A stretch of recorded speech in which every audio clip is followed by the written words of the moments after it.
Hello friends, welcome back. अगर आप हैं बिहार में नियोजित शिक्षक तो आप सभी का बहुत बहुत स्वागत है अभी के इस वीडियो में हम लोग बात कर रहे हैं नियोजित शिक्षकों के राज्यकर्मी वाले परीक्षा अर्थात सक्षमता परीक्षा की। और उसका मैं आप लोगों के लिए डेली क्लास 7 नवंबर का लेकर के हाजिर हो चुका हूं। इससे पहले मैंने आप लोगों के लिए बहुत सारा वीडियो अपलोड कर रखा है। अगर आप लोगों ने वो सारा वीडियो नहीं देखा है तो आप लोग चैनल पेज से जाकर के देख सकते हैं, या फिर आप लोग जो है प्लेलिस्ट से जाकर के उसको देख सकते हैं। साथ ही साथ आप लोग को जो मैं आज ये पीडीएफ बता रहा हूँ, अगर आप लोग को अगर ये लेना है तो आप लोग को हमारे व्हाट्सएप यहाँ पे ग्रुप से जुड़ना पड़ेगा, जिसका लिंक आपको डिस्क्रिप्शन बॉक्स में मिल जाएगा। आप वहाँ से सीधे जुड़ सकते हैं। वहाँ पे मेरा व्हाट्सएप नंबर भी है, वहाँ पर भी आप लोग मैसेज कर करके आप लोग को वहाँ से जोड़ा जा सकता है। तो चलिए अब हम लोग शुरू कर लेते हैं आज के इस वीडियो को। तो स्टार्ट कर लेंगे हम लोग वीडियो। आप लोग को जो भी तैयारी कराई जा रही है वो सारा का सारा आप सभी के लिए अभी जितना भी तैयारी है वो बेसिक लेवल से है, जीरो लेवल से है। जैसे ही सिलेबस आता है इस पर और भी विस्तार ढंग से यहाँ पे आप सभी का पढ़ाई शुरू हो जाएगा। तो पहला नंबर क्वेश्चन की ओर अब हम लोग आ जाते हैं। यहाँ पर पहला क्वेश्चन हम लोग देखेंगे, बातों से बलिदानों से पत्थर को समझाना है, यहाँ पत्थर किसे कहा गया है। तो ये कविता आप लोग ने अगर पढ़ा होगा तो इसमें आपका ऑप्शन नंबर ए है शासक को, बी है अंग्रेजों को, ऑप्शन नंबर सी है पत्थर को, और ऑप्शन नंबर डी है कठोर हृदय वाले अंग्रेजों को। तो यहाँ पे इसका सही आंसर हो जाएगा ऑप्शन नंबर डी, कठोर हृदय वाले अंग्रेजों को यहाँ पे पत्थर बोला गया था। अगला यहाँ पर है दूसरा नंबर की लोकगीत गाने वाले को क्या कहा जाता है। ऑप्शन नंबर ए है आपका लोकगीत, ऑप्शन नंबर बी है लोगों के साथ गाना, ऑप्शन नंबर सी है लोक गायक, और ऑप्शन नंबर डी है बांसुरी वादक। तो इसका जो सही आंसर हो जाएगा ऑप्शन नंबर सी हो जाएगा, यानी लोक गायक इसका बिल्कुल सही आंसर हो जाएगा। अगला यहाँ पर है दांत खट्टे करना से क्या तात्पर्य है। ऑप्शन नंबर ए है दांत टूटना, ऑप्शन नंबर बी है दांत झड़ना, ऑप्शन नंबर सी है दांत जमना, और ऑप्शन नंबर डी है परास्त करना। तो यहाँ पे दांत खट्टे करने का मतलब होता है किसी को हरा देना। तो इसका हो जाएगा आपका ऑप्शन नंबर डी, यानी कि परास्त करना यहाँ पे हो जाएगा। चलिए चौथा नंबर सवाल की ओर हम लोग आते हैं। निम्न में कौन सा शब्द चांद का पर्यायवाची नहीं है। ऑप्शन नंबर ए है राकेश, ऑप्शन नंबर बी है शशि, ऑप्शन नंबर सी है सुधांशु, और ऑप्शन नंबर डी है कपि। तो यहाँ पे आप लोग देख सकते हैं राकेश मतलब भी चांद होता है, शशि मतलब भी चांद होता है, सुधांशु मतलब भी चांद होता है, परंतु कपि मतलब होता है बंदर। तो यहाँ पे ऑप्शन नंबर डी इसका बिल्कुल सही हो जाएगा, कपि चांद का पर्यायवाची शब्द नहीं है। अगला सवाल हम लोग देखेंगे। तो यहाँ पर आप लोग का क्वेश्चन है कि गाय के नर बछड़े को क्या कहते हैं। ऑप्शन नंबर ए है खस्सी, ऑप्शन नंबर बी है पाड़ा, ऑप्शन नंबर सी है बछड़ा, और ऑप्शन नंबर डी है शावक। तो यहाँ पे खस्सी जो कहा जाता है वो बकरी के मेल वर्जन को खस्सी कहा जाता है। पाड़ा यहाँ पे भैंस के मेल वर्जन को कहा जाता है। उसके बाद यहाँ पे शावक जो होते हैं वो यहाँ पे कई सारे जानवरों को होते हैं, लेकिन यहाँ पे चलिए आप लोग शेर से इसको मुराद कर सकते हैं, देख सकते हैं। बच गया आपका ऑप्शन नंबर सी बछड़ा। तो गाय के जो नर बच्चे होते हैं उसको बछड़ा कहा जाता है।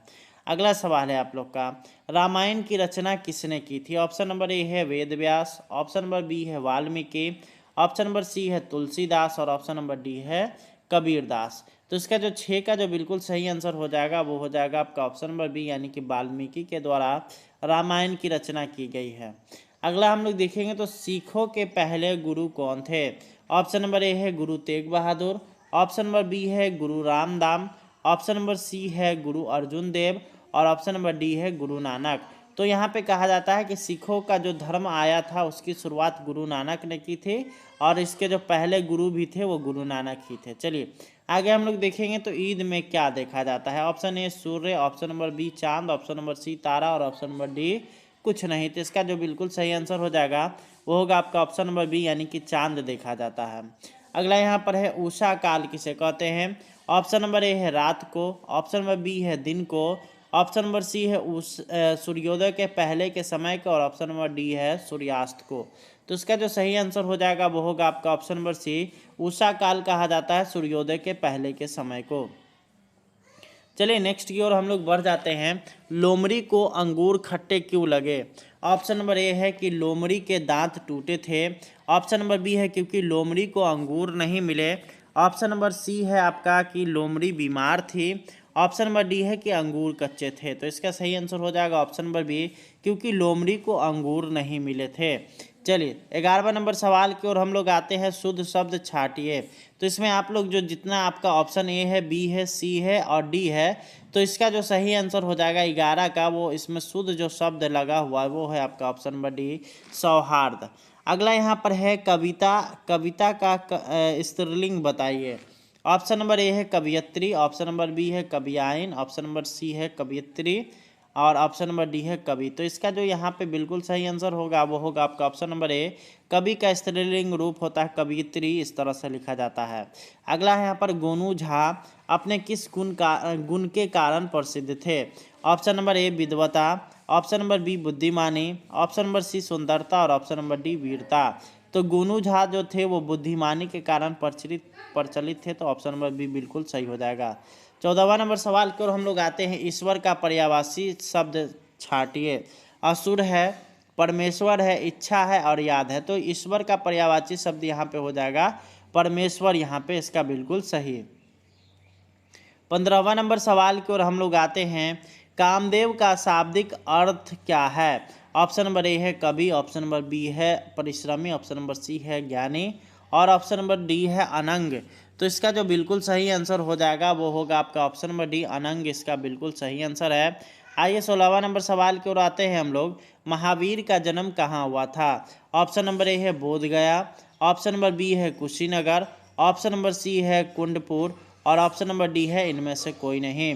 तो यहाँ पे आप लोग को जो आंसर दिया गया है महावीर का वो बोधगया दिया गया है। पहले मैं इसको कंफर्म कर लेता हूँ, उसके बाद मैं आपको आगे बताता हूँ।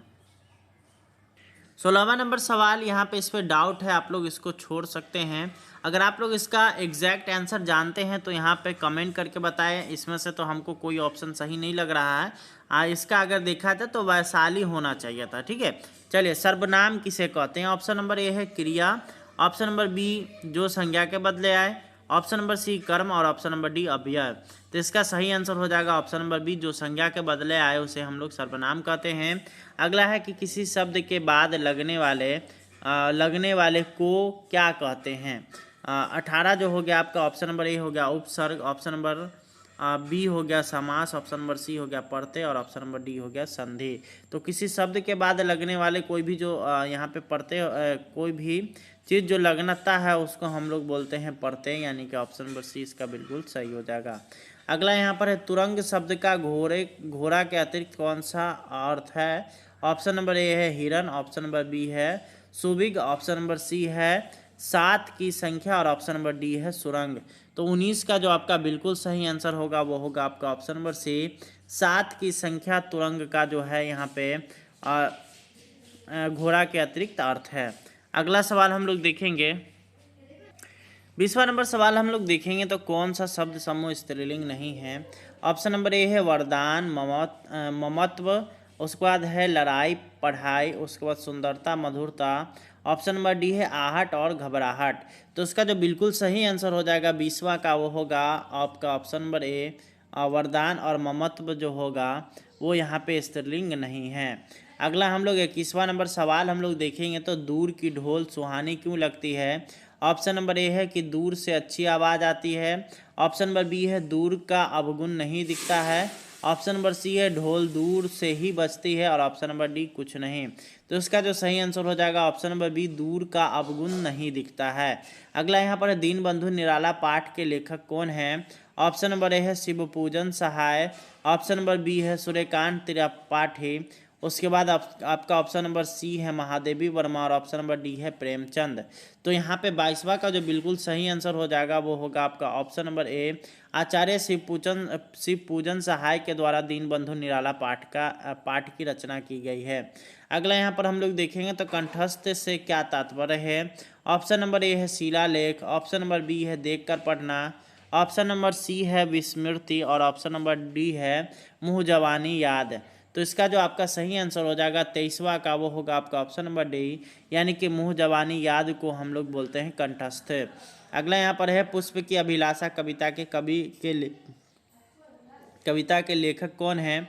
ऑप्शन नंबर ए है यशपाल, ऑप्शन नंबर बी है शिवपूजन सहाय, ऑप्शन नंबर सी है रामधारी सिंह दिनकर और ऑप्शन नंबर डी है माखन लाल चतुर्वेदी। तो पुष्प की अभिलाषा पाठ के जो यहाँ पर रचयिता हैं वो है आपके माखन लाल चतुर्वेदी हैं।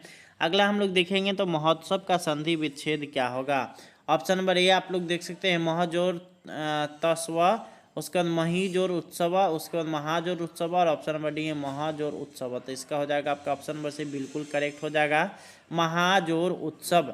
आइए 26वां नंबर की ओर हम लोग आते हैं। तो मानसून के आगमन के पूर्व मई जून में बोई जाने वाली फसल को निम्न में से कौन सी फसल कहते हैं। ऑप्शन नंबर ए है भदई फसल, ऑप्शन नंबर बी है रबी फसल, ऑप्शन नंबर सी है उपरोक्त दोनों, और डी है इनमें से कोई नहीं। तो इसका जो सही आंसर हो जाएगा 26 का वो होगा आपका ऑप्शन नंबर ए भदई फसल, क्योंकि ये जो मई जून में जो बोया जाता है वो भादो रहता है उस टाइम, सॉरी वहाँ पे ये जो फसल बोया जाता है वो भादों में जाके कटता है। अगला यहाँ पर है गोलघर कहाँ अवस्थित है। ऑप्शन नंबर ए है मुजफ्फरपुर, ऑप्शन नंबर बी है दिल्ली, ऑप्शन नंबर सी है पटना, और ऑप्शन नंबर डी है आगरा। तो इसका बिल्कुल सही आंसर हो जाएगा ऑप्शन नंबर सी पटना। यहाँ पे गोलघर पटना में अवस्थित है।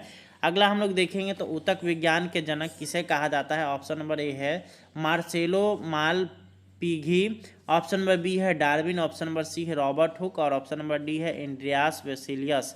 तो इसका जो सही आंसर हो जाएगा 28 का वो होगा आपका ऑप्शन नंबर ए मार्सेलो मालपीघी जो थे उनको जो है ऊतक विज्ञान का जनक कहा जाता है। आइए 29वां नंबर सवाल की ओर हम लोग आते हैं। 29वां नंबर बोलता है कि HIV सर्वाधिक नष्ट करती है। ऑप्शन नंबर ए है लाल रक्त कोशिकाओं को, बी ऑप्शन नंबर बी है बी कोशिकाओं को, ऑप्शन नंबर सी है टी कोशिकाओं को, और ऑप्शन नंबर डी है थ्रोम्बोसाइट को। तो इसका 29 का जो बिल्कुल सही आंसर हो जाएगा वो होगा आपका ऑप्शन नंबर सी टी कोशिकाओं को खत्म करना शुरू कर देता है HIV, और जिसके बाद धीरे धीरे कर करके मनुष्य का वजन घटता है, और साथ ही साथ उसमें अन्य तरह तरह के रोग उसके शरीर में घुसते जाते हैं, और एक दिन वो यहाँ पे सर कर करके वो जो है मरना शुरू होता है। चलिए 30वां नंबर हम लोग देखेंगे। तो यदि कम तापमान पर गाजर की फसल उगाई जाए तो फसल कैसी होगी। ऑप्शन नंबर ए लंबी एवं पतली, ऑप्शन नंबर बी है ज़्यादा लाल, ऑप्शन नंबर सी छोटी एवं मोटी, और ऑप्शन नंबर डी मुलायम। तो इसका जो सही आंसर हो जाएगा वो हो जाएगा आपका ऑप्शन नंबर ए लंबी एवं पतली हो जाएगी, जब गाजर को यहाँ पे कम ताप पर जो उगाई जाएगी। तो आगे अब हम लोग बढ़ते हैं। अगला सवाल आप लोग का है फेरोन 12 का सूत्र क्या होगा। ऑप्शन नंबर ए है CCl2F2, ऑप्शन नंबर बी है CCl3F, ऑप्शन नंबर सी है CHCl3, और ऑप्शन नंबर डी है CCl2Br2। तो इसका 31 का जो आपका बिल्कुल सही आंसर हो जाएगा वो हो जाएगा आपका ऑप्शन नंबर ए CCl2F2 जो होता है वो फेरोन F12 का जो है यहाँ पे सूत्र है। अगला है दूध निम्न में से किसका उदाहरण है। आपका ऑप्शन नंबर ए है सस्पेंशन, ऑप्शन नंबर बी है इमल्सन, ऑप्शन नंबर सी है फलन, और ऑप्शन नंबर डी है आयनीकरण। तो इसका बिल्कुल सही आंसर हो जाएगा 32 का, वो हो जाएगा आपका ऑप्शन नंबर बी, यानी कि इमल्सन का जो है दूध उदाहरण है। आइए 33वां नंबर हम लोग देखेंगे। तो यहाँ पर है कि 1 किलो चीनी का भार निम्न में से किस स्थान पर अधिक लगेगा। ऑप्शन नंबर ए है गहरी खान में, ऑप्शन नंबर बी है ऊंची पर्वत पर, ऑप्शन नंबर सी है समुद्र तल पर, और ऑप्शन नंबर डी है सर्वत्र समान होगा।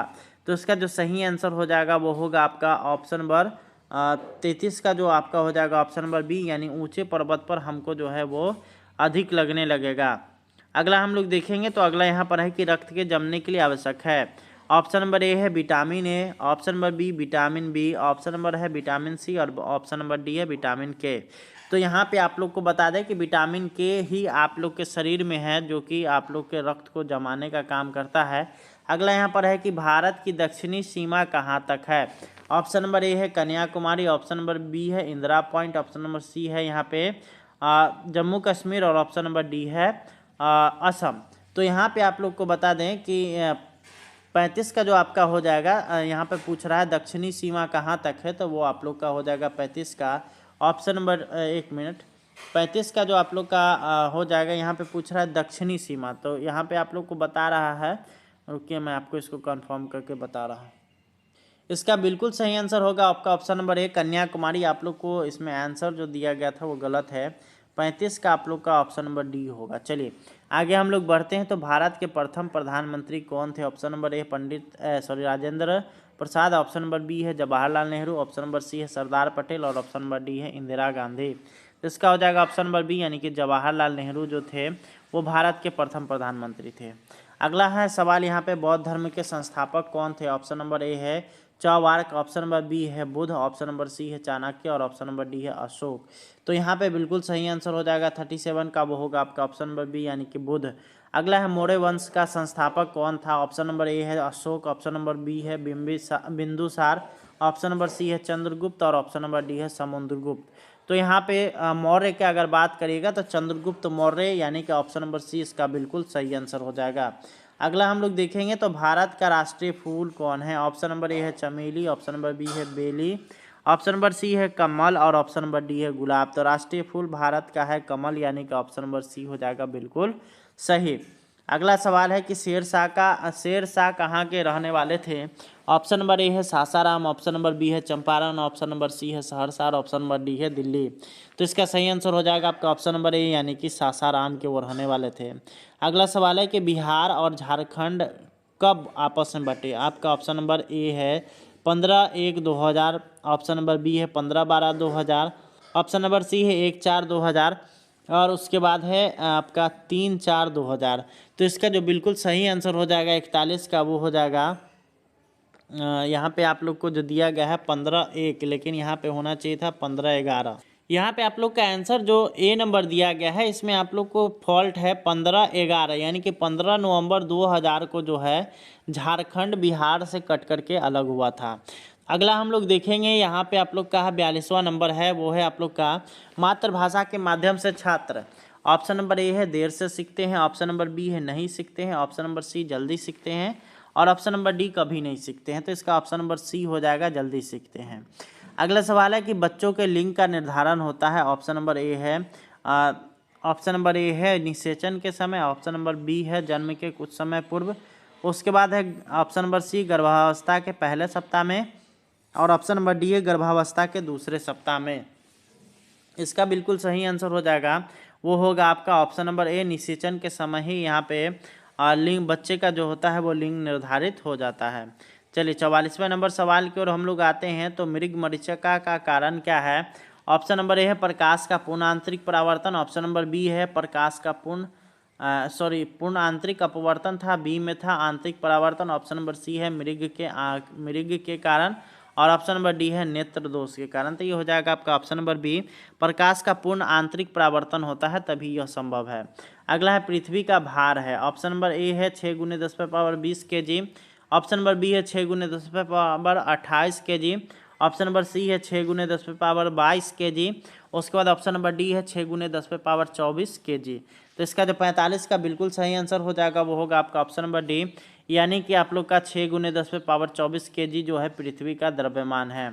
अगला हम लोग देखेंगे तो निम्न में से कौन दूरी का मात्रक नहीं है? ऑप्शन नंबर ए है फुट, ऑप्शन नंबर बी है केल्विन, ऑप्शन नंबर सी है मीटर और ऑप्शन नंबर डी है प्रकाश वर्ष। तो यहाँ पे आप लोग ये जो ए सी और डी देख रहे हैं ये तीनों दूरी का मात्रक है, परंतु केल्विन जो होता है वो ऊर्जा का मात्रक होता है। तो इसीलिए आपका जो हो गया ऑप्शन नंबर सी बिल्कुल सही हो जाएगा। आइए 47वां नंबर हम लोग देखेंगे तो पूर्ण सूर्य ग्रहण कब लगता है? ऑप्शन नंबर ए है पृथ्वी और चंद्रमा के बीच सूर्य आता है, ऑप्शन नंबर बी है सूर्य और चंद्रमा के बीच पृथ्वी आ जाती है, ऑप्शन नंबर सी है कि सूर्य और पृथ्वी के बीच में चंद्रमा कहीं आ जाता है, ऑप्शन नंबर डी है कि सूर्य और पृथ्वी के बीच पृथ्वी से ऐसी दूरी पर चंद्रमा आ जाता है जहां उसका आभासी आकार पृथ्वी से बड़ा हो जाता है।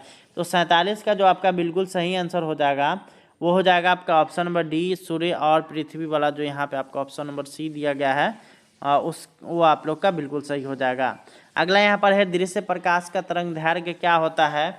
तो यहाँ पे आप लोग देख सकते हैं ऑप्शन नंबर ए है 4 × 10 मीटर से 7.5 × 10⁻2, ऑप्शन नंबर बी है 7.5 मीटर से 7.5 या 10 मीटर के बराबर।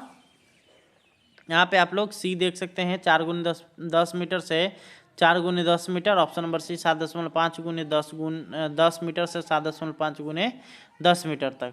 तो यहाँ पे 48 का जो आपका बिल्कुल सही आंसर होगा वो होगा आपका ऑप्शन नंबर ए 4 × 10 मीटर से 7.5 × 10 मीटर तक। ठीक है 49वां नंबर हम लोग देखेंगे तो स्वच्छ जल का सबसे अधिक घनत्व कब होता है? ऑप्शन नंबर ए है 4 degree Celsius, option number B है -4 डिग्री सेल्सियस, उसके बाद ऑप्शन नंबर सी है 0 डिग्री और ऑप्शन नंबर डी है यहाँ पे 100 डिग्री सेल्सियस। तो यहाँ पे 49 का जो बिल्कुल सही आंसर हो जाएगा वो होगा आपका अशोक जल का सबसे अधिक घनत्व कहाँ पर होता है, तो इसको मैं कंफर्म करता हूँ फिर। इसका बिल्कुल सही आंसर होगा आपका ऑप्शन नंबर ए यानी कि 4 डिग्री सेल्सियस। लास्ट क्वेश्चन इस वीडियो का आप लोग को बता रहे हैं, यहाँ पर है चंद्रमा रात में ही क्यों चमकता है। ऑप्शन नंबर ए है कि दिन में अवशोषित ऊर्जा रात में विकसित होती है। ऑप्शन नंबर बी है कि उसमें विस्फोट से ऊर्जा पैदा होती है। ऑप्शन नंबर सी है कि उसकी सतह पर पड़ने वाली सूर्य किरणों का परावर्तन होता है। ऑप्शन नंबर डी उपरोक्त सभी गलत। तो 50वां का आपका सही आंसर हो जाएगा ऑप्शन नंबर सी, उसकी सतह पर पड़ने वाले सूर्य किरणों का परावर्तन होता है। तो उम्मीद करते हैं कि वीडियो पसंद आया होगा। आप हमारे व्हाट्सएप ग्रुप से जुड़ेंगे, लिंक आपको डिस्क्रिप्शन में मिल जाएगा और वहाँ पे आप लोग को सारा का सारा पेपर प्रोवाइड करा दिया जाएगा। धन्यवाद, थैंक्स फॉर वॉचिंग।